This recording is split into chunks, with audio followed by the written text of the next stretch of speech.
Selamat datang di podcast Chit Chat yang dimana kali ini kita kedatangan seorang anti villain dari dunia pendidikan.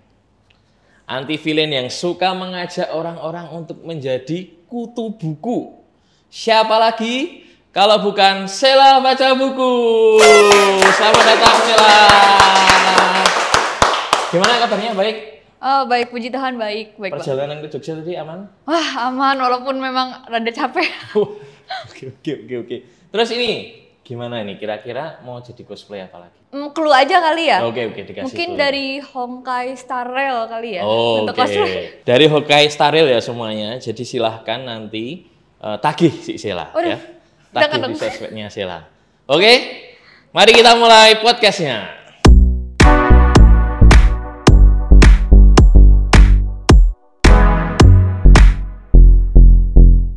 Jadi mungkin ini bisa diceritain sedikit nih soal backgroundnya, mungkin Sheila itu siapa, terus mungkin sekarang itu tuh kamu tuh sekolah atau kuliah atau mungkin kamu kerja.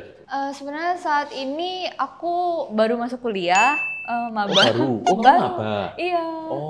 Dan aku sebenarnya kuliah sambil kerja sih. Kerjanya ini jadi content creator. Ini jadi content creator. Tapi kamu content creator tuh sejak kapan? Sejak aku SMA. Oh, kamu dari SMA? Iya, Kelas aku dari berapa? SMA. Mungkin di pertengahan ya, jadi kelas 11 itu udah jadi content creator. Kalau kamu baca bukunya, itu emang sejak dulu atau kamu bikin kontennya itu untuk baca buku khusus gitu? Aku pribadi memang sudah baca buku sejak dulu, SMA awal atau enggak SMP terakhir gitu. Wow. Nah ini boleh gak ya sharing-sharing bukunya? Boleh sekali. Aku tuh pertama kali baca non-fiksi ya, tentang sejarah itu karyanya Sohogi sama Tan Malaka. Nah tapi yang benar-benar berkenang di aku sampai aku akhirnya ketagihan baca buku itu klasik, udah lama juga terbitannya, kayaknya udah public domain, kurang tahu juga. Tapi itu judulnya The Phantom of the Opera. Jadi sempat dijadiin musical juga, itu terkenal. Kamu berarti baca buku pertama tadi karyanya Sohogi tadi? Iya, Sohogi. Kenapa buku pertama yang kamu baca itu tuh suatu hal yang mungkin cukup berat gitu ya? Mungkin kan kalau biasanya untuk teman-teman SMP gitu yang dibaca tuh kan kayak apa? Yang cerpen-cerpen novel apa sih yang Teen Lit. Oh. Biasanya kan Teen Lit nih. Kenapa kamu langsung memilih Sohogi gitu loh? Sebenarnya itu non-fiksi pertama aku sih aku baca. Sebelum itu tuh aku ada baca kayak Teen Lit dari komik. Oh, komik tapi? Iya, komik tapi. Sebenarnya karena sempat denger sih, Sohogi itu kan demonstran ya. Benar. Nah aku kayak tertarik gitu loh sama ceritanya dia, bahkan surat-suratnya dia. Itu ada di buku yang aku baca. Terus quotes-quotes dari dia tuh menurut aku sangat menginspiratif. Apakah bisa disimpulkan kalau mungkin genre buku yang suka kamu baca tuh non-fiksi? Aku tuh genre spesifiknya tuh kayak psychological horror gitu. Jadi kayak yang sesuatu yang bisa bikin kita tuh merinding gitu loh ketika baca. Contohnya ini sering banget aku rekomendasikan, itu dari Edogawa Ranpo yang Kursi Manusia. Ini kalau misalnya mau diringkas ceritanya, Kursi Manusia itu tentang cowok yang dimana dia nih pengen jadi kursi. Jadi dia sembunyi di dalam kursi yang ada pegangan meja gitu kulit. Dan dia sembunyi di sana, terus dia nih kayak senang ketika didudukin. Entah, bukan cuma cewek doang, tapi kayak orang-orang gemuk, orang-orang kurus, pokoknya semua orang gitu loh. Dia nih emang suka diduduk. Emang kan kayak psychological gitu loh sih. Terus kamu kan cerita juga tadi tuh kalau kamu tuh suka baca buku mungkin mulai dari SMP. Tapi apakah kultur baca buku itu juga kental di keluarga? Sebenarnya kalau misalnya di keluarga ya nggak terlalu ya, mungkin papa, tapi papa pun juga nggak sesering itu baca buku. Jadi memang baca buku ini sebagai dari diri aku sendiri. Jadi memang kemauan dan komitmen aku sendiri untuk baca buku, dan aku memang tertarik untuk membaca. Kalau kamu kan kayaknya kan sekarang juga masuk ke lore baru ya, keluarga baca buku itu. Nah, apakah itu beneran keluargamu atau itu bentukan baru gitu loh? Aku jelasin dulu dari nama aku kali ya. Oke. Boleh. Sheila Baca Buku. Nah, baca buku ini bukan baca buku yang dalam artian baca buku, tapi kayak sekarang udah jadi marga aku. Jadi Sheila baca bukunya digabung. Nah, dari situlah aku bikin keluarga baca buku. Jadi mereka yang udah berkomitmen ingin baca buku dan melakukannya, itu sudah masuk ke dalam keluarga baca buku. Kamu jadi apa di keluarga baca buku? Jadi ayah. Kamu jadi ayah. Aku jadi ayahnya. Pilihanmu aneh-aneh ya. Satu anti villain, sekarang jadi ayah. Kalau dari kamu mulai baca buku tuh sampai sekarang, kira-kira sudah ada berapa jumlahnya buku yang kamu baca? Aduh, aku nggak terlalu ngitung sih. Perkiraan mungkin 100-an lebih ya. Itu kamu setiap hari baca? Baca. Jadi sebenarnya ini sih, aku tuh baca ada yang memang novel, ada yang dikasih dan aku harus review, dan ada juga yang memang aku ingin baca. Ada juga cerita-cerita pendek. Contohnya White Nights kemarin itu memang aku ingin baca, tertarik gitu. Tapi itu memang cerita pendek. Agak sedih sih tapi. Kalau misalkan kamu ada satu novel tuh biasanya. Kalau dalam satu novel biasanya kamu habiskan dalam berapa lama? Tergantung. Kalau misalnya novelnya novel klasik ya Kak, itu bisa mungkin berapa minggu gitu. Karena kosakata mereka tuh cukup rumit. Dan alur-alur dan tokoh-tokohnya tuh mempunyai apa ya, complicated lah. Kalau misalnya novel biasa seperti fiksi mungkin 3 harian bisa, atau mungkin kadang 1 hari juga bisa. Wow. Kalau buku pelajaran? Nah ini gini nih, kamu kan kayaknya nih sampai cukup detail ya, kamu paham soal mungkin dia kosakatanya cukup rumit, terus yang ini mungkin kosakatanya cukup ringan. Apakah kamu juga punya basic pendidikan soal literatur gitu? Aku sendiri ngambil jurusan sastra, tapi aku nggak bakal bilang di mana. Tapi aku memang dasarnya aku belajar sastra, dan aku memang tertarik sama sastra. Terus kamu kan mulai ngonten dari SMA. Kamu kapan nih mulai dikenal sebagai Sheila baca buku? Sebenarnya awalnya banget tuh aku volunteer jadi panitia TikTok. Jadi aku yang megang TikToknya mereka, aku yang ngupload videonya, aku yang mikirin idenya itu di komunitas buku. Aku nggak bakal sebutin namanya apa, tapi sebelumnya aku memang jadi panitia di suatu komunitas buku. Nah dari situ ada satu video aku yang aku buat itu viral. Oke.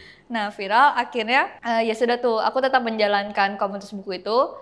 Nah tapi ada di suatu titik di mana aku memutuskan untuk keluar dari komunitas buku itu. Jadi aku menjadi diri aku yang sendiri. Aku menjadi Sheila baca buku.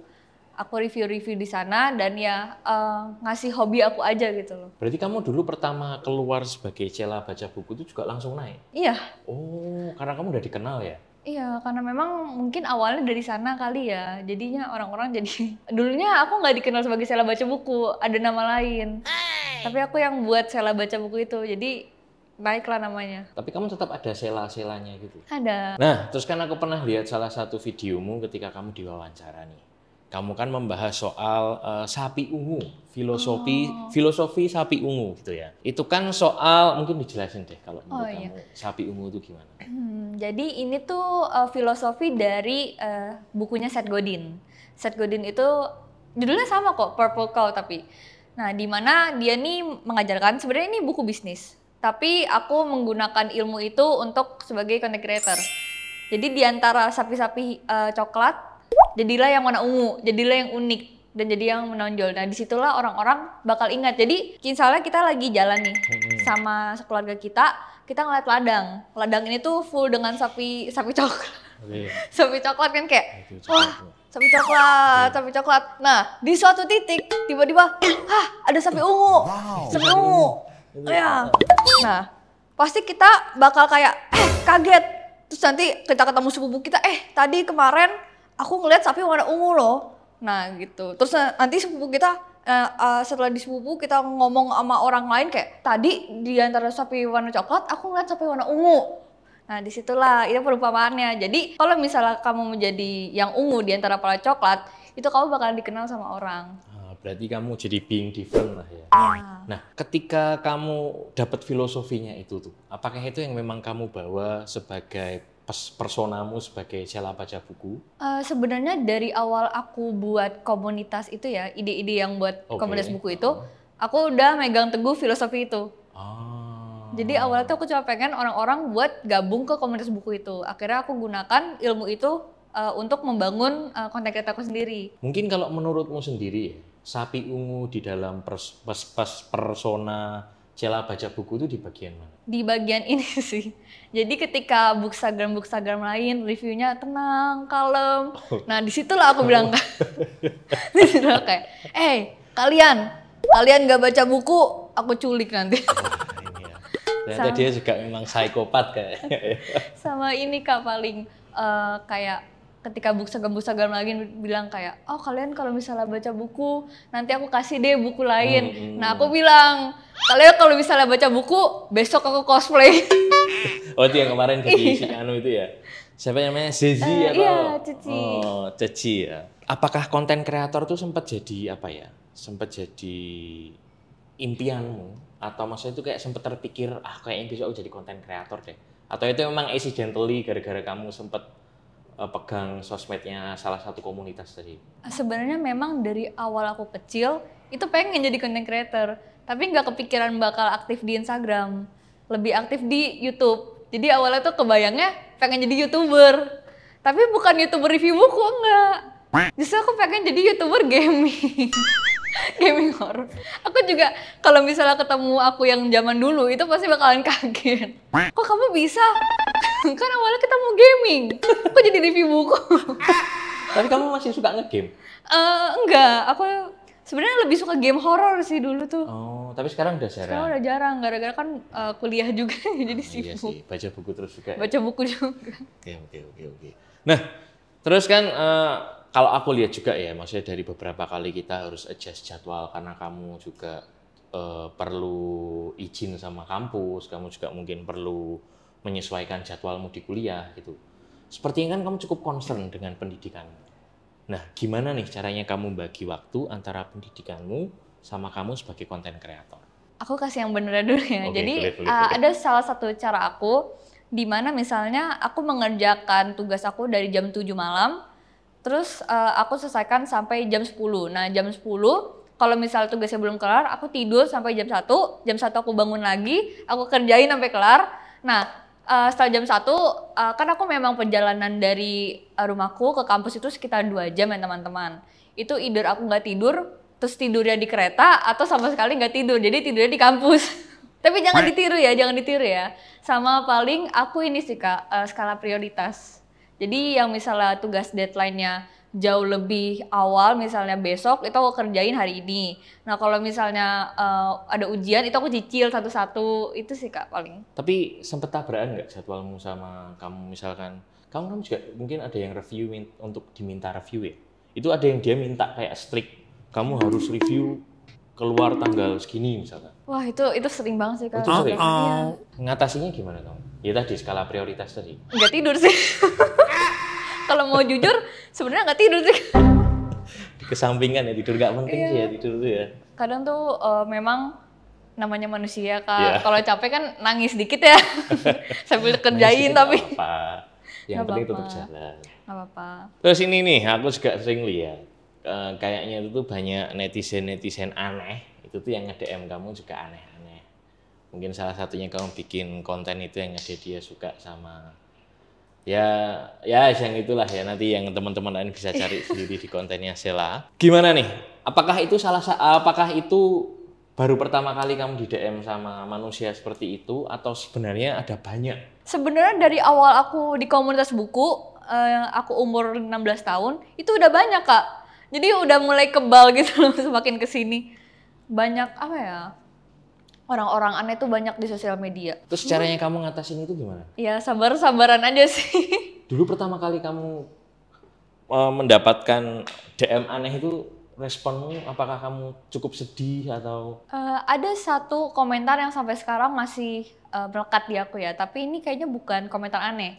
Tapi lebih ke arah dari ibu-ibu, komentarnya dari ibu-ibu. Nah dia bilang kayak, saya bersyukur gak punya anak kayak kamu.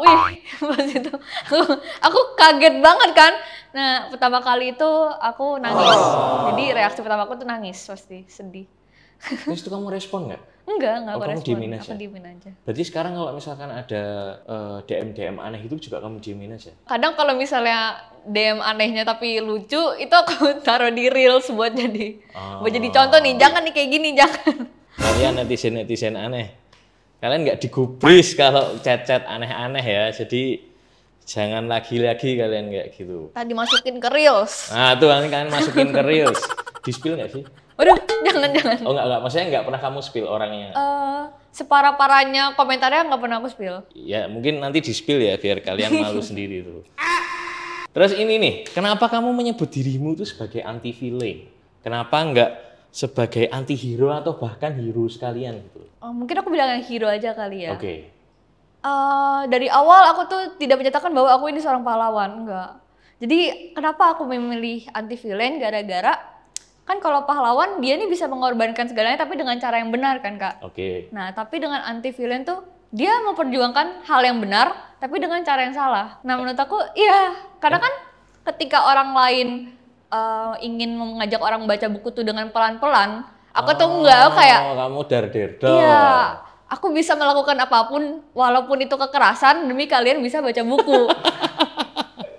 Wah. Loh, tapi kenapa nggak kamu nyebut kamu sebagai anti-hero? Kayaknya kurang ya. Kurang. Lebih enakan anti-villain gitu. Oh, lebih bisa seenaknya. Iya, Ya? kayak kelihatan penjahatnya gitu.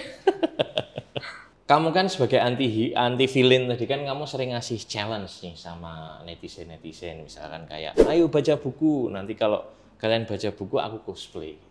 Terus kamu sudah menjalankan cosplaymu sebagai Ceci ya. Nah, gimana tuh perasaan cosplay pertama kali? Itu baru pertama kan? Itu baru pertama kali Kak. Itu baru pertama kali. Gimana? Jadi itu kostum Ceci itu week-nya Kak. Aku pertama kali aku jadi semenjak itu aku respect dengan para cosplayer karena week itu berat Kak. Jadi ini kan aku kunci duanya. Berat banget Kak, berasa kayak dicantolin apaan. Terus iya. Jadi ini berat kan. Udah pusing terus aku berdiri lama pokoknya di sini. Kayak berasa jadi Kakak tahu jedai terus digelantungin ini kayak gini, jedai yang gede. Jadi kayak berat gitu. Terus bajunya itu enggak sih, bajunya enggak kenapa-napa, cuma rada kebuka aja di sini. Oh, no. Jadi kalau misalnya ngangkat gini kan kelihatan kayak kelihatan bagian keteknya gitu. Kamu untuk prepare-nya itu juga cukup ribet. Wah, iya Kak. Jadi jam 6 pagi itu aku udah make up, udah cantik pokoknya, udah pasang bulu mata palsu. Sebelumnya aku nggak pakai bulu mata palsu, pokoknya ini soft lens semuanya udah siap nih Kak, udah cantik. Tahu-taunya yang viral foto aku lagi bersin Kak, yang begini. Aku belum kesel banget. Aku belum tak cari deh. Yang mana itu? Itu Ceci itu dari apa? Wuthering Waves ya. Dari Wuthering Waves. Iya. Kamu tapi juga udah mendalami Ceci itu siapa? Udah, aku sempet lihat-lihat. Emang kelihatannya kayak pemalu gitu loh Kak, kutu buku. Tapi memang dia pelukis. Tapi kalau itu kan Ceci itu kan karena kamu disuruh ya. Maksudnya itu kan challenge dari netizen. Mungkin kalau dari kamu sendiri, sebenarnya kamu pengen cosplay jadi siapa? Sebenarnya sih aku nggak mau cosplay sih. Oh, kamu nggak mau cosplay? Cuman ini adalah peranmu sebagai anti-villain aja ya? Peranku demi literasi bangsa. Saya mau cosplay. Mantap. Pengorbanan coy. Terus kan aku juga sempat baca komen-komen netizen. Kamu juga sempat kayaknya sempat cari ini karena kamu disuruh. Kamu kan disuruh baca Berserk. Wah. Apakah kamu sudah membaca, Sheila? Emang bener-bener kalian. Aku belum kelar Kak, tapi aku baca. Oke. Jadi kan itu chapter kayaknya awal-awal banget. Wah, aku baca tuh. Dia nih lahiran tapi aduh gimana ya cara ngomong. Kamu baca sampai mana udah? Dari awal banget Kak. Maksudnya kayak awal, pokoknya nyampe awal aku baca dari pahlawannya dilahirkan, udah aku langsung tutup. Lah kenapa? Itu keren tau. Kamu harus baca sampai selesai. Dia kan lahir dari ini kan, ibunya yang gantung. Iya, aku langsung gak kuat langsung. Oke. Aku berarti sudah. Kamu memutuskan untuk berhenti. Kayaknya untuk sementara berhenti dulu. Karena sudah banyak yang nagih ya, jadi mungkin karena Sheila kurang kuat, jadi ditunggu sampai nanti Sheila beneran nge-review Berserk. Terus kalau melihat dari komentar aneh yang tadi, itu kan dia kan katanya suka baca Marquis de Sade. Itu sebenarnya kasus lain sih, tapi emang aneh juga. Dia ngincernya cewek-cewek yang suka baca buku. Oh. Memang aneh itu. Iya sih, aneh banget sih. Itu. Apakah kamu nih sebagai seorang pembaca buku ya, apakah kamu menilai seseorang itu dari buku yang dia baca? Sebenarnya sih tidak juga ya. Oh, tidak juga. Kecuali kalau misalnya kayak yang tadi, untuk membaca Marquis de Sade oke lah. Tapi kalau misalnya dia bilang aku suka Marquis de Sade, oke. Itu udah Itu red flag nggak abis bisa ya? Kak, nggak bisa Kak, itu nggak bisa ditolong lagi. Itu udah nggak bisa ditolong lagi. Kenapa? Mungkin bisa dijelaskan kenapa kok orang yang suka dengan Marky the Sat itu adalah red flag sesungguhnya. Ini videonya kena peringatan. Nanti gampang lah editornya. Semangat editor, semangat. Jadi Marky the Sat ini sebenarnya penulis lama banget. Dia nih, jadi kakak tahu kata sadism? Nah, terinspirasi dari namanya dia. Oh no! Jadi dia nih banyak sekali memasukkan kayak fetish-fetish aneh, kayak memakan itu hasil dari kita, gimana? Hasil dari olahan kita makan, terus keluar. Nah dia ada tuh fetish kayak gitu. Nggak cuma itu, tapi dia nih kayak ada inian underage juga, yang anak kecil. Pokoknya Marky the Sat itu definisi yang dia penulis, tapi memasukkan fetish-fetishnya dia. Dan fetish-fetish dia ini bukan fetish-fetish yang biasa gitu. Nggak ada fetish yang biasa sih, tapi bukan fetish yang kita tahu gitu loh. Tapi fetish yang jauh banget. Tapi kamu sempat baca? Nggak, aku baca. Kamu nggak kuat juga untuk baca? Aku tahu Kak, soalnya kan teman aku ada yang punya kan. Pas aku lihat, nggak bisa. Kamu berarti lihat dari sinopsisnya aja? Ada, dia nih ngasih kayak satu lembaran, kayak nih coba baca buat tahu Marky the Sat nih kayak gimana. Pas aku baca, aduh, udah nggak bisa lagi. Terus dia nih definisi yang penulis menggambarkan alat kelamin dari tokoh-tokohnya. Maksudnya dia literally menggambarkan bentuknya seperti apa gitu? Hah? Iya, makanya aku langsung kayak nggak bisa bro, karena aku panggilnya temen aku kayak nggak bisa gue baca gitu. Berarti kamu juga mungkin kamu bisa menilai personality seseorang itu dari penulis yang dia suka juga. Aku tuh nggak pernah nilai seseorang ya dari bacaan dia, tapi kalau misal dia udah suka itu oke lah, bisa aku tebak-tebak dikit nih, misalnya dia suka genre apa. Misalnya Agatha Christie, oh dia pasti suka Sherlock Holmes juga nih, gitu Kak. Paling gitu sih. Kalau menurutmu, aku bakal kelihatan culture kalau aku baca siapa? Aku pribadi ya, aku tidak menilai seseorang culture dari membaca penulis siapa. Tapi lebih ke arah kalau misalnya dia sudah berkomitmen untuk membaca buku, itu baru aku ini culture Kak. Anjay! Gokil. Lalu ini, karena kan aku sukanya lebih baca komik aja ya. Apakah aku termasuk pembaca? Masuk kok. Yes. Menurut aku tuh komik tuh salah satu dasarnya. Jadi kalau misalnya udah baca komik tuh gampang buat baca novel Kak. Jadi komik tuh kayak definisi awal mulanya gitu loh. Misalnya kita suka baca komik, nah pasti kalau kita dilanjutin lagi, ntar baca novel, ntar baca buku lainnya. Berarti permulaannya? Iya, permulaannya. Permulaan yang baik ya. Mungkin kalau kalian mungkin agak bosan baca buku, mungkin baca komik. Tapi jangan komik yang aneh-aneh ya teman-teman. Oke, tuh. Tolong ya. Jangan komik yang aneh-aneh ya. Emang kamu pernah tahu ada komik yang aneh apa? Berserk tuh nggak aneh lah. Sebenarnya dari ini sih, komentar-komentar sih. Oh. Ada yang, tapi bukan, jadi judulnya tuh Metamorphosis. Oh, aku tahu kayaknya. Iya. Tapi bukan Kafka, bukan. Ada Metamorphosis lain. Dan itu nggak tahu teman-teman yang di komentar tuh pada ngomongin itu, terus kayak aku tuh bilang, guys tolong jangan ngomong komik-komik aneh, jangan kasih tahu namanya. Tapi kamu kan udah dikasih tahu nih, kamu sempet kepoin nggak? Oh no. Udah sempet? Maksudnya kamu bisa menilai itu karena emang kamu udah lihat sendiri kan? Atau kamu baru denger aja? Pasti kalau misalnya udah begitu, aku tuh orangnya penasaran Kak. Penasaran, jadi kalau misalnya orang ngomong apa, seaneh apapun pasti aku baca gitu kayak, emang seaneh apa sih? Kamu menyesal gak? Menyesal, dikit. Kalau kamu sendiri berarti juga suka baca komik? Aku suka. Oh ya, tapi tadi tuh aku nggak baca sampai akhir ya Kak, aku tahu doang. Kan kamu kayak tadi lihat Berserk tadi kan? Denger dari teman. Kamu kan lihat Berserk dulu kayak, aku kayaknya belum dulu deh. Kalau yang ini kalau ini kayaknya aneh banget deh, terus kamu singkirkan ya. Nah, kalau kamu sendiri baca komik apa? Aku pribadi ada komik lokal, itu aku lagi favorit, itu World Without Sleep.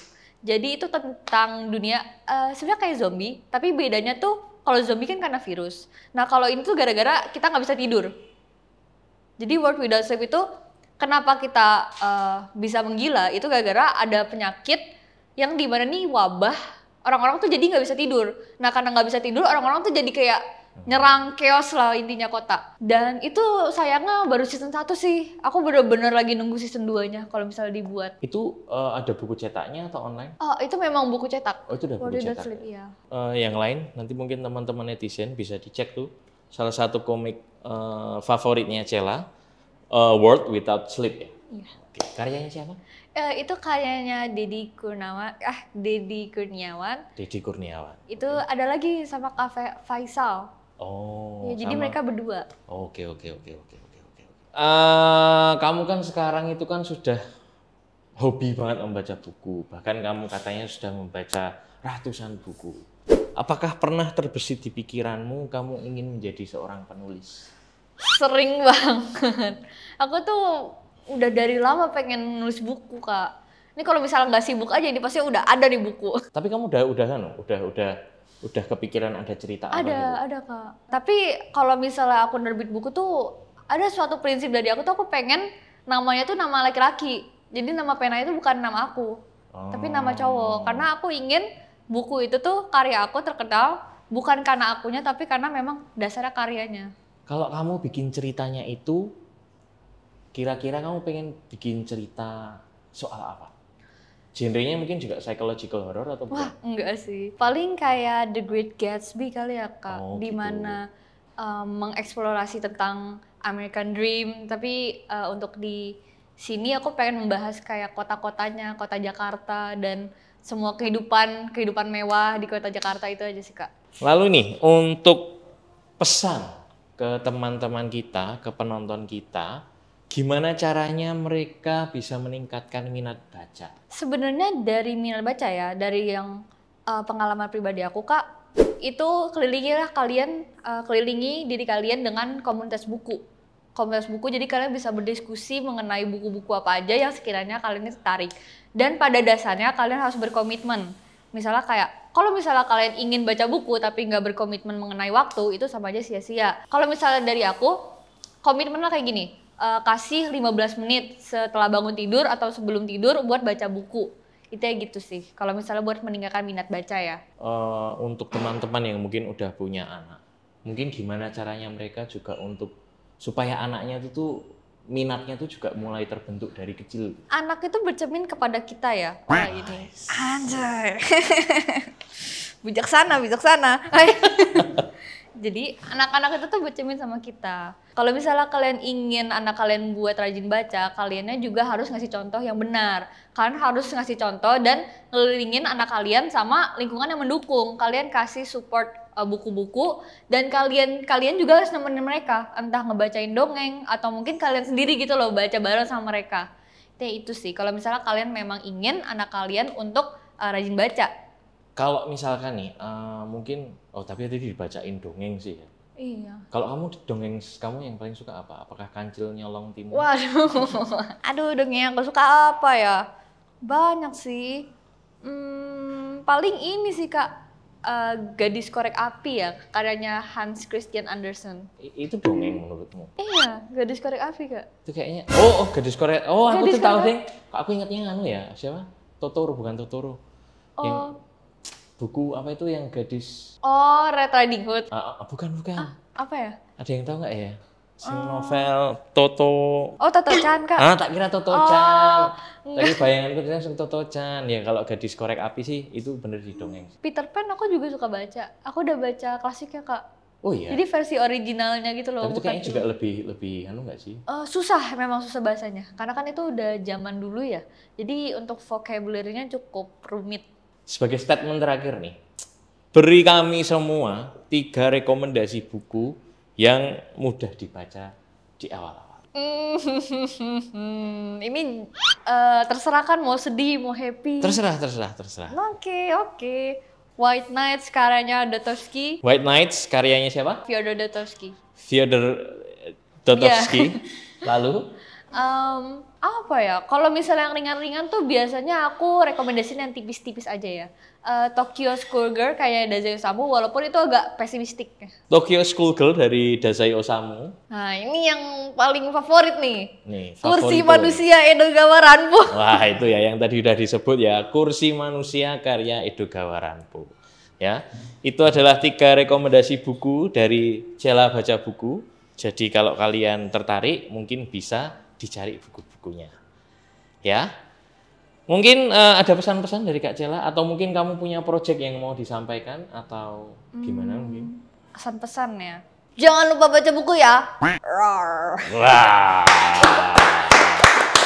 Oke, terima kasih Kak Cella sudah mampir ke Cicet. Terima kasih obrolannya yang menarik ya. Untuk teman-teman, jangan lupa ya, subscribe dan follow Citranet di YouTube, atau mungkin kalian juga bisa kepoin Cella di Instagram ataupun di YouTube juga. Sampai jumpa!